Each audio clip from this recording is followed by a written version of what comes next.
এবার ডোনাল্ড লু সফরে রাজনীতির চেয়েও ব্যবসা বাণিজ্য জ্বালানি সহ দ্বিপক্ষীয় বিষয় বেশি গুরুত্ব পাবে, এমনটা জানিয়ে আন্তর্জাতিক সম্পর্ক বিশ্লেষকরা বলছেন অতীত নিয়ে পড়ে না থেকে সবসময় নিজেদের স্বার্থ দেখে সম্পর্ক সামনের দিকে এগিয়ে নেয় যুক্তরাষ্ট্র।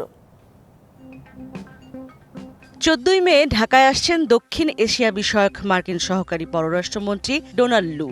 নতুন সরকার ক্ষমতা নেবার পর এটাই কোনো গুরুত্বপূর্ণ মার্কিন কর্মকর্তার প্রথম ঢাকা সফর। স্বভাবতই এই সফরও পাচ্ছে বিশেষ গুরুত্ব।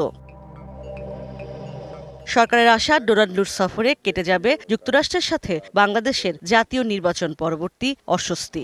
ওর আশাটাই তো সেটাই উদ্দেশ্য নিশ্চয়ই, তাই না? যে ইলেকশনের আগে যে সিনারিও ছিল এখন তো সিনারিও সম্পূর্ণ ভিন্ন। কিন্তু আন্তর্জাতিক সম্পর্ক বিশ্লেষকদের ধারণা রাজনীতির চেয়েও এই সফরে বেশি গুরুত্ব পাবে ব্যবসা বাণিজ্য ও রোহিঙ্গা ইস্যু। বর্তমানে গভীর সমুদ্রের 15টি ব্লক ফাঁকা রয়েছে। এর ইজারা পেতে সরকারকে প্রস্তাব দিয়েছে যুক্তরাষ্ট্রের টেক্সাস ভিত্তিক জায়ান্ট তেল গ্যাস অনুসন্ধান কোম্পানি এক্সনমোবিল। আলোচনা হতে পারে সে বিষয়েও। যেই প্রসেসটা আছে বে অফ বেঙ্গলে, এবং সেখানে আমরা এমনিতেই যুক্তরাষ্ট্র এনার্জির যথেষ্ট তার ইনভেস্টমেন্ট আছে বাংলাদেশে, সে স্বাভাবিকভাবে এটাকে বাড়াতে চাইবে। তারা হয়তো কিছুটা চিন্তিত যে এই যে নতুন যে বিডিং প্রসেস হবে এনার্জিতে, তারা কি থাকবে কিনা, কারণ এখন তো আর সেই অবস্থা নেই যে আমেরিকা একমাত্র দেশ যে ইনভেস্ট করতে পারে।